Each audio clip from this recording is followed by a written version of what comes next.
Bonjour à toutes et à tous, on commence tranquillement la journée en lisant la Gazzetta dello Sport. Le journal au papyrus consacre sa une au succès 4-1 de Milan sur Cagliari en 8ème de finale de la Coupe d'Italie. Jovic enflamme le diable avec son doublé, titre le quotidien italien. L'ancien joueur de la Fiorentina et du Real Madrid a inscrit 5 buts toutes compétitions confondues depuis début décembre. Aucun autre attaquant en Italie ne fait mieux. On continue avec le Corriere dello Sport qui nous annonce un éventuel transfert gratuit cet été pour l'Inter. En effet, le milieu polyvalent du Napoli, Piotr Zielinski, aurait choisi de poursuivre sa carrière en Italie du côté de la Lombardie. Il arrive à l'expiration de son contrat en juin. Giuseppe Marotta prépare 2 autres transferts gratuits. D'après le média, le directeur sportif interiste vise aussi Thiago Diallo du LOSC et Mehdi Taremi de Porto. Le Bayern Munich de son côté compte se montrer actif sur le marché dès cet hiver. Les Allemands ont plusieurs cibles en tête. Dans son numéro spécial sport hebdomadaire, Bild liste les 7 joueurs pistés par le club bavarois. Il va de nouveau se mettre en quête d'un milieu. Palinha est toujours suivi mais les Bavarois ne veulent pas faire de folie. Les Munichois sont aussi très intéressés par Martin Zubimendi dont la clause libératoire atteint 60 millions d'euros. Thomas Tuchel veut surtout un défenseur central. Avec la blessure de Mathis de Ligt, le Bayern a dû revoir ses plans. Du coup, le coach allemand a déjà plusieurs noms en tête. Ronald Araujo, Giorgio Scalvini, Arnaud Martinez-Lopez et Clément Langlais. Le nom de Raphaël Varane est aussi sorti récemment. Et dans son édition du jour quotidienne, Bild s'intéresse aussi au transfert de Jadon Sancho. Le journal reprend des informations de Sky Sport Germany et de The Athletic qui concernent l'indésirable de Red Devils. Manchester United et le Borussia Dortmund travailleraient sur un prêt de 6 mois qui renverrait Sancho vers son expéditeur, une idée qui ravirait l'intéressé déterminé à quitter l'impasse dans laquelle il est avec le club le plus titré d'Angleterre. En effet, d'après nos confrères d'Outre-Rhin, bien que l'intérêt soit réciproque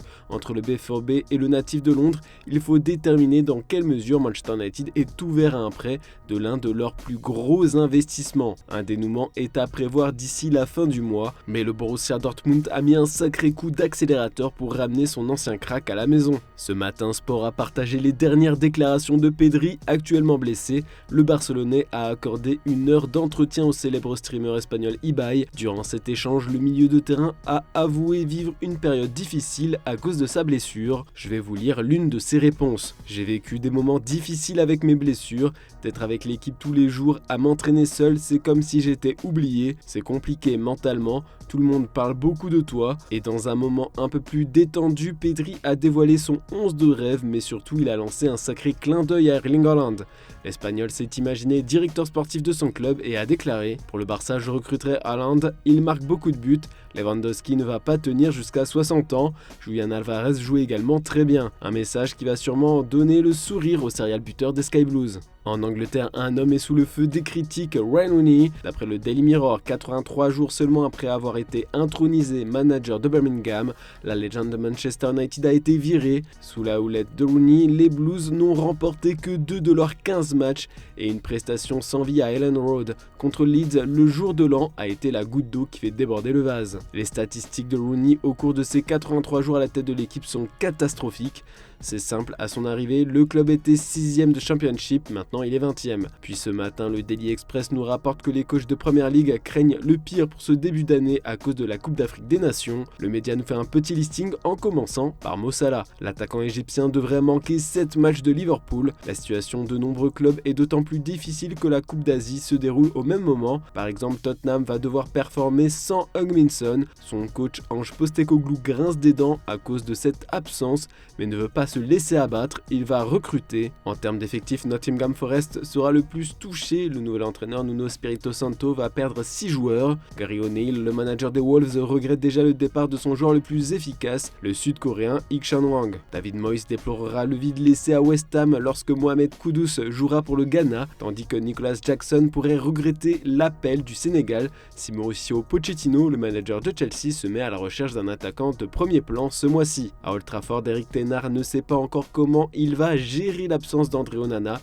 tandis que Sofiane Amrabat manquera également à l'appel pour rejoindre le Maroc. En ce qui concerne son gardien, le coach néerlandais compte le faire jouer avec Manchester United 48 heures avant le premier match du Cameroun d'après les médias anglais. Le White Devils négocie pour que le portier de 27 ans soit présent dans les cages contre Tottenham dans le cadre de la 21e journée de championnat d'Angleterre. Il devrait ensuite prendre un vol de 7 heures pour Yamoussoukro en Côte d'Ivoire pour participer au premier match des quintuples champions d'Afrique contre la Guinée. On n'oublie pas de parler de l'affiche du jour jour avec la une de l'équipe.